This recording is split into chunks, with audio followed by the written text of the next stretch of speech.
잠언서 4장, 오늘의 말씀은 잠언서입니다. 잠언서 4장 23절부터 마지막 절까지입니다. 오늘의 말씀은 잠언서 4장 23절부터 우리 마지막 절까지 천천히 같이 합독합니다. 모든 지킬 만한 것 중에 더욱 내 마음을 지키라. 생명의 근원이 이에서 남이니라. 구부러진 말을 내 입에서 버리며 삐뚤어진 말을 내 입술에서 멀리하라. 내 눈은 바로 보며 내 눈꺼풀은 내 앞을 곧게 살펴 내 발이 행할 길을 평탄하게 하며 내 모든 길을 든든히 하라. 좌로나 우로나 치우치지 말고 내 발을 악에서 떠나게 하라. 아멘. 할렐루야. 날 사랑하신 하나님, 오늘 또 나를 사랑해 주는 줄로 믿습니다. 오늘도 하나님의 사랑이 있기를 원하시는 분들은 아멘. 믿음대로 될 줄로 믿습니다. 해리 에머슨 포스틱은요, 크리스찬 설교자는 아니었습니다. 그러나 그는 우리 크리스찬들이 한 번쯤 귀 기울여야 될 귀한 말을 남겼습니다. 그는 예수 믿는 자는 아니었건만은 참 귀한 말을 남겼습니다. 채찍질을 하지 아니하고 말을 원하는 것으로 끌고 갈 수 있는 방법은 없다. 압력을 가하지 아니하고 수증기나 기체를 원하는 방향으로 몰아갈 수는 방법도 없다. 동력길을 통과하지 아니하고 물을 빛이나 심에너지로 바꿀 수 있는 방법 또한 없다. 마찬가지로 우리 인생도 어떤 한 가지 일에 집중해서 헌신하고 훈련되지 않고서는 아무것도 이룰 수가 없다. 이런 말을 남겼습니다. 여러분, 거북이 신자라는 말을 들어봤습니까? 여러분, 새는요 먹지 않고도 9일 동안을 살 수가 있다고 합니다. 개는 먹지 않아도 20일을 살 수가 있고요. 근데 거북이는요 자그마치 500일을 살 수가 있다는 것입니다. 물론 미리 영양분을 비축해 놓았겠죠. 우리는 보통 거북이를 장수 짐승이라 그렇게 말합니다. 아마 수백 년을 산다고 그러죠. 그런데 거북이 신자란 어떤 신자를 말해 크리스찬들이라고는 말하지만은 매일 영의 양식을 먹지 아니하고 사는 사람을 거북이 신자라 어떤 학자는 그렇게 말하고 있습니다. 교회 다니며 스스로 나는 크리스찬이다 이렇게 말하면서라도 말씀과 은혜 없이 사는 사람을 빗대어 거북이 신자라 그렇게 말합니다. 여러분, 말씀과 은혜 한번 따라해 볼까요? 말씀과 은혜 잘 먹길 바랍니다. 여기 역시 거북이 신자 있거들랑 하나님의 성령 오늘 또 저들을 꽉 붙잡아 주시길 바랍니다. 여러분, 오늘이 벌써 2022년 9월 하순에 접어듭니다. 참으로 올 한 해 오직 은혜와 말씀으로 여러분 다 충만하길 바랍니다. 옛날부터 전해 내려온 이야기 하나를 말씀드리겠습니다. 어떤 마을에 성자가 한 사람이 있었습니다. 이름이 성자가 아니라 마음이 좋은 사람, 깨끗한 사람을 말씀하는 것입니다. 이 성자가 얼마나 경건하게 신앙생활을 잘하든지 모든 사람에게 본이 될 뿐 아니라 하늘에 있는 천사들의 귀에까지라도 들어갈 정도로 많은 사람들이 감동을 받았다고 합니다. 하루는 천사들이 그 성자를 만나기 위해 일부러 땅에 내려왔습니다. 그리고 성자를 만나서 이렇게 말했습니다. 당신이 이처럼 신앙생활을 잘하는 것을 보니 참으로 감사합니다. 우리가 당신에게 한 가지 은혜를 드리고 싶어요. 당신이 기대주는 사람은 모두 병이 낫고 죽은 사람일지라도 살아날 수 있는 권능을 드리고 싶어요. 그 소리를 들은 성자가 정색을 하고 사용을 했습니다. 병자를 고치고 죽은 자를 살리는 것을 하나님이 하실 일인데 인간이 할 일은 아닙니다. 그러면서 손살을 치면서 사용했다고 합니다. 얼마나 겸손한 말입니까? 또 전사들이 이렇게 말합니다. 그렇다면 당신의 말을 듣는 사람은 어떤 죄인이든지 회개하고 새 사람이 되는 능력 있는 설교의 은사를 드리겠습니다. 그러자 성자는 또 사용을 합니다. 그것은 성령의 역사이니 성령이 하실 일이니 내가 할 일이 아닙니다. 그렇다면 당신이 어떤 은혜 받기를 원하십니까? 그때 성자가 가만히 생각하더니 이렇게 말했다고 합니다. 제게 한 가지 은혜 주세요. 제가 모쪼록 죄를 짓지 아니하고 선한 일을 많이 행하되 제가 행하는 선한 일을 알지 못하고 행할 수 있는 그런 은혜를 주시기를 바랍니다. 아멘. 아멘. 내가 아무리 선한 일을 해도 정말 나타내지 아니하고 하나님의 은혜로 마음껏 바치고 일해도 하나님의 은혜인데 내를 나타나지 아니하고 선한 일을 아무리 많이 해도 정말 내가 했노라고 그걸 모르고 할 수 있는 그 은혜 달라고 그렇게 그가 이제 요청했다는 것입니다. 얼마나 아름다운 마음이겠습니까? 여러분, 그가 왜 성자겠습니까? 바로 이 같은 마음을 가지기 때문에 그 성자라 그렇게 말씀할 수가 있습니다. 그는 능력을 취할 수가 있었습니다. 그의 이름이 영광을 얻을 수가 있었습니다. 그러나 그 모든 것을 포기했습니다. 왜 그렇습니까? 그건 자기가 취할 것이 아니기 때문에 그렇습니다. 여러분, 그렇습니다. 자기가 취해서는 안 될 것을 취하기 때문에 얼마나 많은 사람이 죄와 유혹에 빠져갑니까? 보세요. 인류의 시조인 아담과 하와가 왜 죄를 범하게 되었습니까? 취해서는 안 될 것을 취했기 때문에 낙원에서 쫓겨나는 그런 신세가 되고 말았다는 것입니다. 오늘 본문은 이렇게 말합니다. 우리 잠언서 봅시다. 잠언 4장 23절 봅니다. 시작. 모든 지킬 만한 것 중에 더욱 내 마음을 지키라. 성님이 그래서 남이니라. 아멘. 마음을 잘 지키길 바랍니다. 내 마음을 지키면 성을 지키는 용사보다 더 크다, 이렇게 성경은 우리에게 말씀을 합니다. 그렇습니다. 사람의 마음은 인격의 바로 지표입니다. 어떤 인격을 마음을 가졌느냐, 이게 굉장히 중요합니다. 더러운 사람은 더러운 것들로 아마 쏟아냅니다. 막 흔들리면 더러운 것들만 쏟아나옵니다. 왜? 들어있는 것이 거짓이기 때문에. 우리 성경 볼까요? 우리 마태복음 15장 18절로 20절, 좀 긴데 천천히 봅니다. 시작. 입에서 나오는 것들은 마음에서 나오나니 이것이야말로 사람을 더럽게 하느니라. 마음에서 나오는 것은 악한 생각과 살인과 간음과 음란과 도둑질과 거짓 증언과 비방이니 이런 것들이 사람을 더럽게 하는 것이요, 씻지 않은 손으로 먹는 것은 사람을 더럽게 하지 못하느니라. 아멘. 여러분, 먹는 것이 더러운 것이 아니라 나오는 것이 더럽다, 그렇게 말했어요. 내가 나오는 것이 행여나 더러울까, 이걸 성경은 강조하는 것입니다. 옛날에는요, 육체의 건강을 물론 지금도 육체 건강이 중요합니다. 건강한 육체에 건강한 영혼이 깃든다는 말은 옳은 말입니다. 그러나 지금은 반대입니다. 정신적으로 건강한 사람이 육체적으로도 건강하다고 합니다. 잠언서 기자는 이렇게 말합니다. 우리 잠언서 18장 14절에 보면 봅니다. 시작. 사람의 심령은 그의 병을 능히 이겨내니와 심령이 상하면 그것을 누가 일으키겠느냐. 아멘. 여러분, 기도로 다 심령의 병들을 이기기를 바랍니다. 우리가 여기 심령이란 말은 그의 병을 이긴다, 이 말은 정말 기도하며 말씀대로 사는 그런 아름다운 심령을 말씀하는 것입니다. 성도 여러분, 마음이 건강해야 될 줄로 믿습니다. 다 건강하길 바랍니다. 여러분, 마음이 건강해 인격이 건강합니다. 마음이 건강해야 육체도 건강합니다. 그러면 이 시간에 마음을 지킵시다, 이런 제목으로 은혜를 나누려고 합니다. 저처럼 따라합니다. 하나님, 평강으로 마음을 지킵시다. 오늘 말씀 듣는 여러분들에게 하나님 평강이 가득하길 바랍니다. 우리가 잘한 말씀 볼까요? 요한복음 14장 27절을 봅니다. 요한 14장 27절을 봅니다. 시작. 평안을 너희에게 주노라. 내가 너희에게 평히 전하니 곧 나의 평안을 너희에게 주노라. 내가 너희에게 주는 것은 세상이 주는 것과 같지 아니하니라. 너희는 마음에 근심도 말고 두려워하지도 말라. 아멘. 여러분, 나 평안하길 바랍니다. 평안을 너에게 주노라. 세상이 줄 수 없는, 세상이 알 수도 없는 평안, 평안, 평안, 평안을 너에게 주노라. 여러분, 다 평안하길 바랍니다. 세계 제2차 세전 때 있었던 일 하나를 말씀드립니다. 영국 런던시에 사는 많은 사람들은요, 독일군들의 연이은 폭격으로 말미암아 불안해서 잠을 잘 수 없습니다.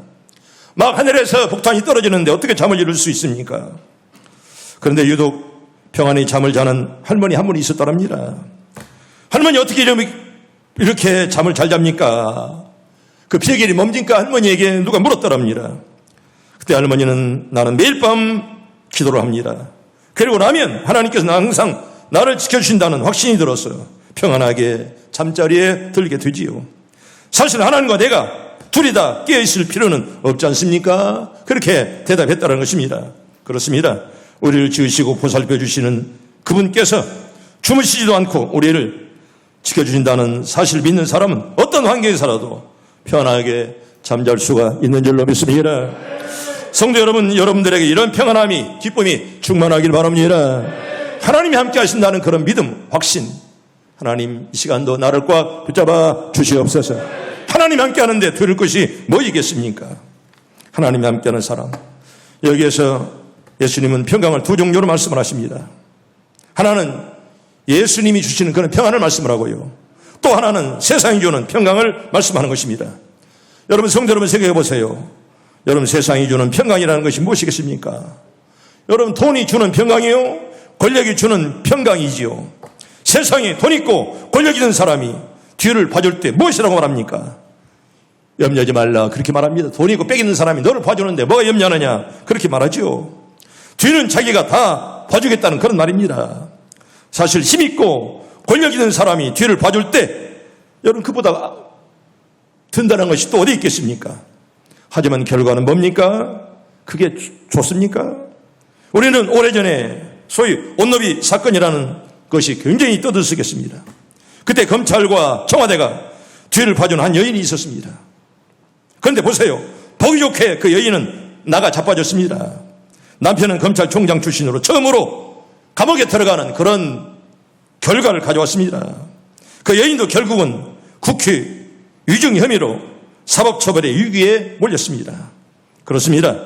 세상이 주는 평강이라는 것은 이렇게 끝이 있습니다. 유한하다는 것입니다. 불안합니다. 끝까지 지켜주질 못합니다. 더욱 중요한 것은 사람을 교만하게 한다는 것이죠. 나는 누가 나를 봐주는데 내가 이 정도야 못하랴. 사람을 교만하게 만들어버립니다.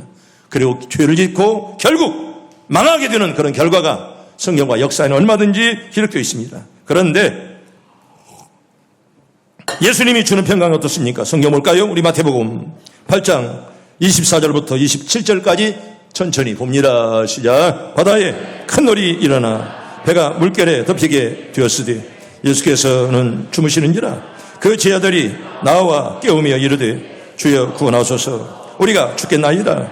예수께서 이르시되 어찌하여 무서워하느냐 믿음이 작은 자들아 하시고 곧 일어나사 바람과 바다를 꾸짖으시니 아주 잔잔하게 되거늘 그 사람들이 놀랍게 여겨 이르되 이가 어떠한 사람이기에 바람과 바다도 순종하는가 하더라. 아멘. 우리 말씀 보면서 예수님의 평강을 꼭 보기를 바랍니다. 여러분 예수님의 평강 풍랑이 와도 여러분 얼마나 그런 큰 태풍이 와도 주무시는 예수님의 모습을 보면서 얼마나 예수님 평안할까 이런 마음을 우리가 보게 됩니다. 예수님은 배에 타고 계셨잖아요. 그런데 큰 풍랑이 바다에서 일어났으면 이런 풍랑이 일어나면 어떤 선장도 어떤 함장도 정신없습니다. 내가 해군 구모로 있을 때만 함장들이 와서 그럽니다. 목사님 저는 사실 예수를 안 믿어도 정말 바다에서 풍랑 만나면 그렇게 겁이 그렇게 무서울 수가 없습니다. 어마어마한 파도가 몰려오는데 지금도 이렇게 큰 태풍이 온다고 그러는데 보통 파도가 10m, 15m, 집채만한 그런 겁니다. 근데 아무리 큰 군함도 낙엽처럼 아무런 힘이 없습니다. 여러분 제자들이 겁을 먹었습니다. 근데 예수님은 보세요. 여러분 예수님 뭐라고 하셨죠? 주무시고 계십니다. 잠자고 계셨습니다. 놀랍게도 주무셨습니다. 성도 여러분 생각해 보세요. 광풍이 몰아칩니다. 물결이 사납습니다. 배가 요동을 칩니다. 정말 배가 금방 물속에 들어갈 정도로 그냥 정신이 없습니다. 그런데 아무리 피곤해도 여러분이라면 그런 상황에 잠이 오겠습니까? 여러분이 무엇을 말해주는 것입니까? 당시 예수님은 풍랑이는 물결 속에 계신 것이 아님을 우리에게 말씀하는 것입니다. 그럼 예수님은 어디에 계십니까? 여러분 배에 타고 계셨을지라도 여러분 예수님은 하나님의 품 안에 계신 줄로 믿습니다. 그러니 평안하게 아기처럼 주무시고 계시다는 것입니다. 성도 여러분 아무리 풍랑이는 배 안에 있을지라도 엄마의 품 안에 있는 아기는 어떻습니까? 얼마나 평안하겠습니까? 아무리 태풍이 와도 엄마의 품속에 있는 아기는 여러분 아무런 걱정이 없습니다. 엄마가 나를 지켜줄 거야. 평안한 상태에서 엄마의 젖을 먹고요 까르르 웃을 수가 있습니다. 그리고 새끈새끈 잠을 잡니다. 이것이 바로 주님 안에 있는 하나님의 평강입니다. 이건 세상에 위협할 수 없는 그런 평강이죠. 어떤 누구도 이런 평안을 주님이 주시면 빼앗아갈 수가 없습니다. 이런 은혜, 이런 평강이 저와 여러분들에게 한 해 동안 충만하길 바랍니다. 하나님의 평안을 내게도 주시옵소서. 여러분 이게 바로 오늘 우리에게 주시는 핵심입니다. 여러분 주님 뭐라고 말씀했습니까? 요한복음 11장 14장 우리 1절 볼까요? 잘 아는 말씀이죠. 봅니다. 시작. 너희는 마음에 근심하지 말라. 하나님 믿으니 또 나를 믿어라. 아멘. 걱정 다 물리치길 바랍니다. 내가 걱정한다고 될 일이 없습니다. 내가 걱정한다고 안 될 것이 될 수가 없습니다. 아무리 어려운 일도 주님이 함께하면 될 줄로 믿습니다. 위대한 과학자 아인슈타인은요, 말년에 기독교 신자가 됐습니다. 여러분, 아인슈타인 유명하잖아요. 여러분, 얼마나 세계적인 학자입니까? 그런데 제가 마지막 죽기 전에 크리스찬이 되었습니다. 신자가 되었다는 겁니다. 그러면서 그는 이런 유명한 고백을 남겼습니다.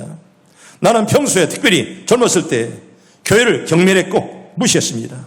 그러나 내 조국 독일이 어두워졌을 때, 그리고 나치의 핍박 아래 있었을 때 내가 경멸하고 무시했던 교회는 우리 민족의 유일한 소망이었고 사람들의 안식처였습니다. 그리고 내가 나이를 먹어가면서 내 말년에 인생의 석양역에 나는 교회 이후에 내 영혼의 위로를 경험할 수가 있는 장소를 찾지 못했습니다. 나는 이제 교회로 다시 돌아옵니다. 아인슈타인이 마지막 말년에 하나님께로 돌아온 그런 기록을 책에서 볼 수가 있었습니다. 어느 초등학교 선생님이 자기 반 학생들에게 평화를 주제로 그림을 그리도록 했습니다. 오늘의 주제는 평화입니다. 평화를 주제로 그림을 그립시다. 이렇게 애들을 가르칩니다. 학생들이 그림 중에서, 특별히 그린 그림 중에서 두 작품을 우수한 작품으로 뽑았습니다. 한 학생이 그린 그림은 쳐다보기만 해도 평화를 느끼게 하는 아름답고 평화로운 그런 풍경이었습니다.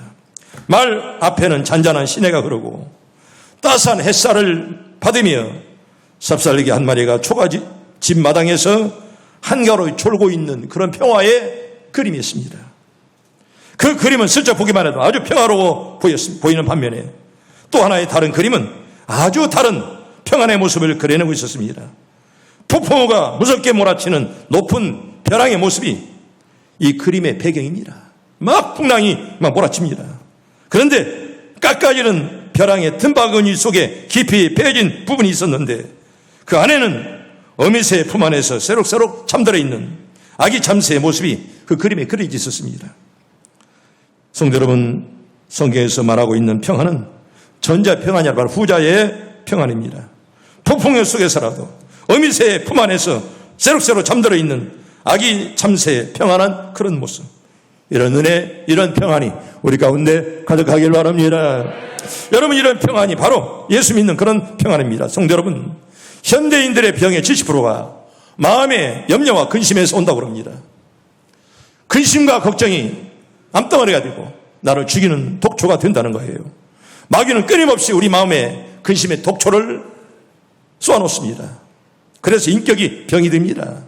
육체가 병이 됩니다.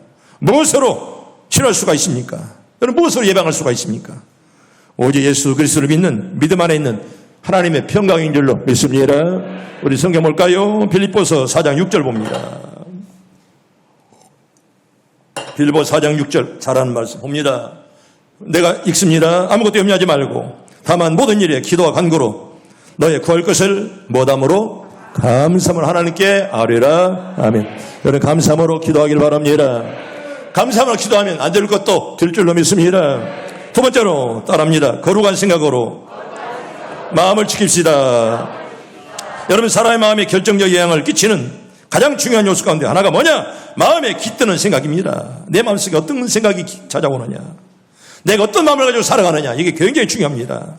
로마서 8장 5절과 6절 볼까요? 바울은 이렇게 말씀을 했습니다. 로마서 8장 5절과 6절 봅니다. 시작. 육신을 따르는 자는 육신의 일을, 영을 따르는 자는 영의 일을 생각하나니 육신의 생각은 사망이요 영의 생각은 생명과 평안이니라. 아멘. 따라합니다. 영의 생각은 평안과 생명이니라. 여러분, 생명과 평안, 이게 바로 영의 생각입니다. 성도들에게 물어보면 다 예수를 믿는다만, 여러분 여기 예수 안 믿는 사람 어디 있습니까? 다 믿는다고 그럽니다. 믿어도 보통 믿음이 아닙니다. 11조 헌금 잘합니다. 주일 성수 잘합니다. 새벽 예배 잘합니다. 교회 나와서 꼬박꼬박 봉사도 잘해요. 얼마나 큰 믿음입니까? 정작 그런데 뭐 마음속에 평안이 없습니다. 심지어 인격까지 심하게 병들어 있습니다. 성도 여러분, 왜 이런 현상이 나타납니까? 이율집회반적인 성격 때문입니다. 한편으로는 예수를 믿습니다. 천국과 영생을 보장받으니 얼마나 좋겠습니까? 그런데 한편으로는 세상 욕심을 끊어버리지 못합니다. 세상 욕심을 버리지 못합니다. 결과가 무엇입니까? 야고보서 기자는 이렇게 말합니다. 우리가 잘 아는 말씀, 야고보 1장 15절 봅니다. 시작. 욕심이 잉태한 즉 죄를 낳고 죄가 장성한 즉 사망을 낳느니라. 아멘. 여러분 욕심 좋죠. 또 욕심이 있어야 은혜도 받고 욕심이 있어야 잘 삽니다. 그런데 이게 지나치면 여러분 사망에 이르게 된다는 거예요. 독초가 된다는 것입니다. 욕심이 그 안에 또아리를 틀고 있으니 평안할 리가 없습니다. 욕심이 내 안에 있으니 여러분 질투심만 생길 수밖에 없습니다. 그리고 늘 배신만 하게 됩니다. 원망이 있고 불법이 가득합니다. 그러니 어떻게 주의 평강이 우리 마음속에 깃들 수 있겠습니까? 그 인격이 어찌 병들지 않겠습니까? 여러분 사람의 생각이라는 것이 이렇게 중요합니다. 어떤 마음을 가지고 예배하느냐 굉장히 중요합니다. 여러분 후습과요 우리 마태복음 5장 28절 봅니다. 시작. 나는 너에게 이르노니 음욕을 품고 여자를 보는 자마다 마음에 이미 간음하였느니라. 아멘. 이 말은 우리의 생각이 얼마나 중요한가를 말씀하는, 벌써 생각으로 하면 죄를 지었다는 것입니다. 마음속에 있다면 이미 그건 미래적인 범죄가 아니라 이미 과거의 범죄라 그런 날입니다. 왜 그렇습니까? 마음의 생각이 행실로 나오기 때문에 그렇습니다. 사람의 행실 가운데 중요한 것이 뭐냐? 여러분 충동적인 것이 없습니다. 내가 어쩌다가 했다 이런 건 거의 없습니다. 오직 나오게 된 경위는요 이미 마음속에 여러분 그런 마음을 가지고 있습니다. 여러분 어제 신당동 여러분 그 영문 죽이지 않았습니까? 여러분 이게 그냥 금방 나온 게 아닙니다. 이미 죽이려고 작정을 하면서 따라다녔습니다. 여러분 충동적인 것이 없다는 거예요. 이미 마음속에 이미 예정을 하고 계속 그것이 계획으로 끝내 행동으로 이어진다는 것입니다. 성도 여러분 모든 것을 우리의 잠재의식 속에서 그것들이 있다는 거예요. 여러분 가룟 유다 보세요. 어떻게 유다가 예수님을 팔았습니까? 갑자기 팔았습니까? 그렇지 않아요. 요한복음 14장 2절에 보면 마귀가 벌써 가룟 유다의 마음속에 예수 팔 생각을 넣었다 그랬어요. 이미 그 마음속에 집어넣었어요. 그냥 새벽에 그냥 갑자기 파는 것이 아닙니다. 유다는 오래전부터 마귀의 지배를 받아왔습니다. 그는 예수님을 팔겠다는 생각을 오래전부터 마음속에 품어왔습니다. 유월절 만찬에서 갑자기 결정한 것이 아닙니다. 그래서 성경은 분을 내어도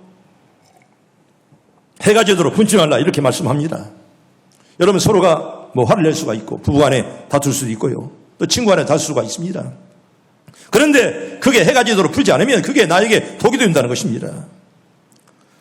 우리가 어떻게 세상을 죄에 대한 유혹 없이 살아갑니까? 얼마나 많은 유혹이 우리에게 찾아옵니까? 다만 그것이 우리 마음에 오래 담아둬서는 안 된다는 것입니다. 그걸 담아두면 오히려 독이 된다는 것입니다. 무엇보다도 더 중요한 것은 우리 마음을 거룩한 생각으로 가득 채우는 거죠. 아멘. 많이 채우길 바랍니다. 말씀과 은혜, 기도로 내 마음을 늘 채워야지요. 음욕을 품어 간음죄를 범한 인물이 바로 다윗입니다. 여러분 살인죄까지 품어서 우리아를 끝내 죽이는 그런 마지막 행동까지 하지 않았습니까? 이 과정을 통해서 사람의 마음이 행동을 좌우한다는 사실을 깨닫습니다. 마음먹은 대로 끝내 나타난다는 것입니다. 그리고 하나님께 이렇게 기도합니다. 어떻게 되었습니까? 다윗이 우리 시편 51편 10절 봅니다. 시작. 하나님이여 내 속에 정한 마음을 창조하시고 내 안에 정직한 영을 서럽게 하소서. 아멘. 이런 기도가 꼭 이어지길 바랍니다. 언제나 내 안에 정직한 마음을 품게 해달라고, 언제나 정한 영이 임하게 해달라고 여러분 꼭 기도하길 바랍니다. 시험 들지 않도록. 성도 여러분, 왜 하나님께서 우리에게 성령을 주었습니까? 우리의 병든 영혼을 치유하기 위해서 성령이 오신 줄로 믿습니다. 때문에 성령은 치료의 영이요. 아멘. 다 마음도 육체도 치유함 받길 바랍니다. 우리의 선한 영혼을 거슬려 싸우는 육체 정욕을 제어하기 위해서 성령이 우리에게 오셨습니다. 여러분 생명과 평안 얻기를 원하십니까? 성경 볼까요? 베드로전서 2장 11절 봅니다. 베드로전서 2장 11절 제가 봅니다. 사랑하는 자들아 거리민과 나그네 같은 너희를 권하노니 영혼을 거슬려 싸우는 육체의 정욕을 제어하라. 그렇게 말씀을 합니다. 또 하나 봅시다. 우리 갈라디아서 5장 16절 봅니다. 시작. 내가 이르노니 너희는 성령을 따라 행하라. 그래야면 육체의 욕심을 이루지 아니하리라. 아멘. 육체의 욕심을 던지기 위해서는 어떻게 해야 된다고요? 성령을 따라 행하면 된다 그랬습니다. 아멘. 성령을 따라서 행하기를 바랍니다. 여러분 내가 아무리 원해도 성령이 하라 하지 말려면 해서는 안 됩니다. 주님이 원하시는 말씀에 여러분 귀를 기울이시고 여러분의 삶 속에 평안이 있고 기쁨이 있고요. 또 압과전의 매도를 주렁주렁 많이 맺길 바랍니다. 마지막 세 번째로 따라합니다. 양심을 지킵시다. 여러분, 지금도 하늘에는 별이 끝나나 인간은 양심을 잃은 요래다. 이번에 칸트는 그렇게 말합니다. 여러분, 바울은 이렇게 말하죠. 디모데전서 1장 19절에 보면 우리 봅니다. 시작. 믿음과 착한 양심을 가져라. 어떤 이들은 이 양심을 버렸고 그 믿음에 관하여는 파선하였느니라. 아멘. 믿음을 가지길 바랍니다. 착한 양심을 가지길 바랍니다. 믿음과 착한 양심은 신앙의 가장 중요한 표대라 그런 말입니다. 여러분, 중요한 사실이 뭐냐? 양심을 버리면 믿음의 배가 파손된다는 것입니다. 양심을 버리면 우리 배가 언제 깨질지가 모른다는 거예요. 믿음이 깨어지면 땅에서나 내세에서나 생명을 잃습니다. 왜 멀쩡한 사람이 거짓말하게 되는지 아십니까? 가식과 유선이 가득 찼는지 아십니까? 바로 양심이 화인 맞았다. 여러분, 이 영어 성경에 보면 화인 맞았다는 벼락 맞았다는 거예요. 양심이 벼락 맞았으니 아무런 감각이 없다는 것입니다. 왜 우리가 교회에서 나와서 예수를 주로 믿고 고백한 다음에 세례를 받습니까?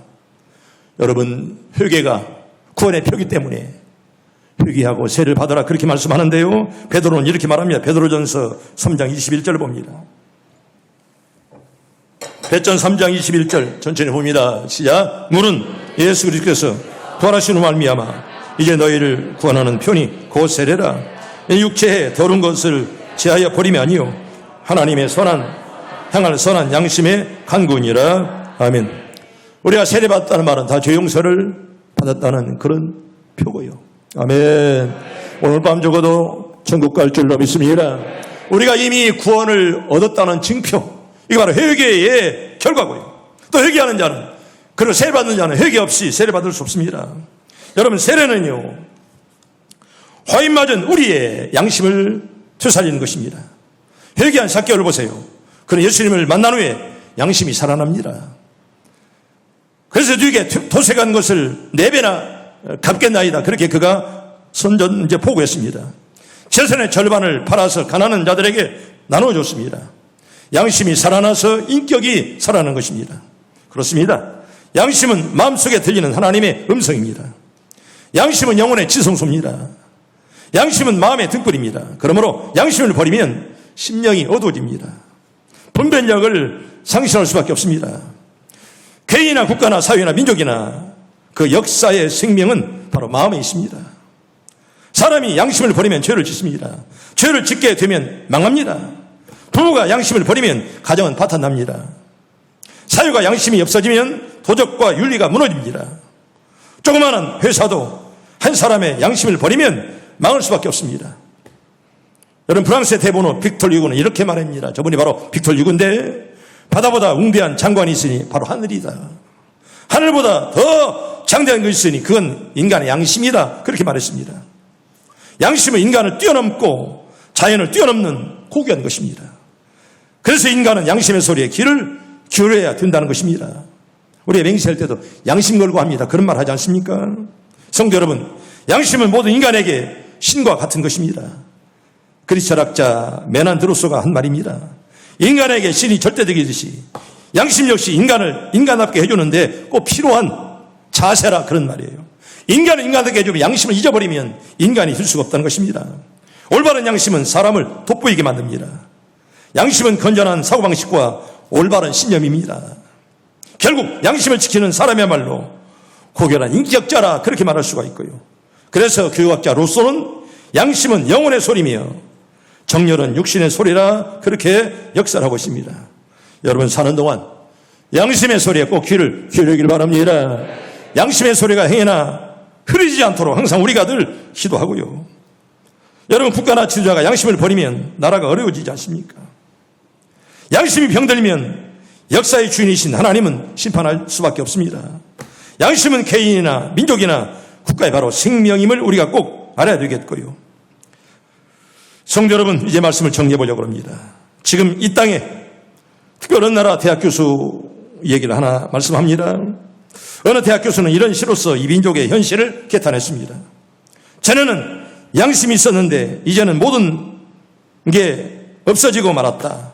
지나간 날의 양심을 미천으로 삼고 살았는데 오늘은 모두 팔아먹고 산다. 자본이 바닥나서 죽는다고 야단이건만은 양심은 없어져야 잘 산다고 그런다. 그래서 이 나라엔 양심이 바닥나간다. 참으로 야단났다. 양심을 저장하자. 이런 말을 어떤 대학 교수가 시로써 써놓은 것을 보았습니다. 성도 여러분, 지금 이 땅에는 비극적인 신음소리는 바로 양심이 신음하는 소리입니다. 양심을 살려야 됩니다. 자본이 모자라면 외국에서 차관해서 빌려오면 됩니다. 그러나 양심은 빌려올 수 없습니다. 차관할 수가 없습니다. 지식이 모자라면 세계 서각들에게서 배울 수가 있습니다. 그러나 양심은요, 수입할 수가 없습니다. 지금 이 민족은 양심을 지켜야 될 것입니다. 양심을 지킬 때 우리 민족에 살 길이 있음을 여러분 꼭 믿길 바랍니다. 여러분, 인간이라면 누구나 자기 영혼의 소리에 귀를 기울여야 됩니다. 양심의 소리, 결코 우리가 알아들을 만큼 큰 울림이 있는 것은 아닙니다. 살짝 들려옵니다. 그러나 확신을 갖고 움직인다면 자기 양심에 의해서 행동하지 않을 수 없습니다. 확신을 갖고 움직인다는 말은 다시 말하면 자신의 의지대로 행하는 것이 아니라 의지력이 적극적이냐 소극적이냐 따라 자기 양심의 신호도 확실하게 알아차릴 수가 있습니다. 선과 악 중 어느 것을 택하는가 물론 신의 의지며 자유지만은 양심 있는 사람은 자기도 모르게 내면의 양심 소리에 따라서 행동하는 것입니다. 사랑하는 시온성 가정은 여러분, 양심은 모든 사람들의 마음속에 숨어있는 하나의 공통적인 본질입니다.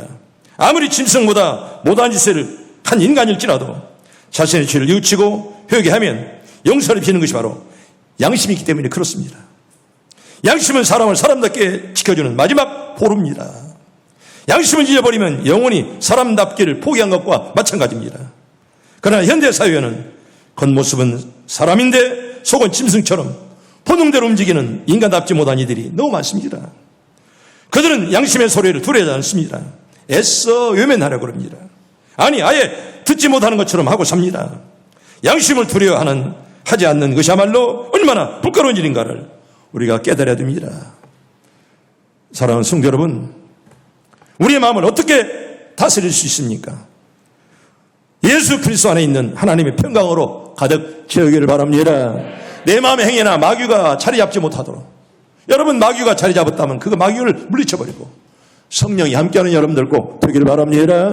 마귀가 물러가고 성령이 찾아오는 사람, 거룩한 생각들로 가득 채우는 여러분들 꼭 되기를 바라고, 마지막으로 죽은 우리의 양심이 되살아야 됩니다. 마음을 잘 다스려 성적인 신앙인들이 다 되기를 예수 이름으로 축원합니다. 축복합니다.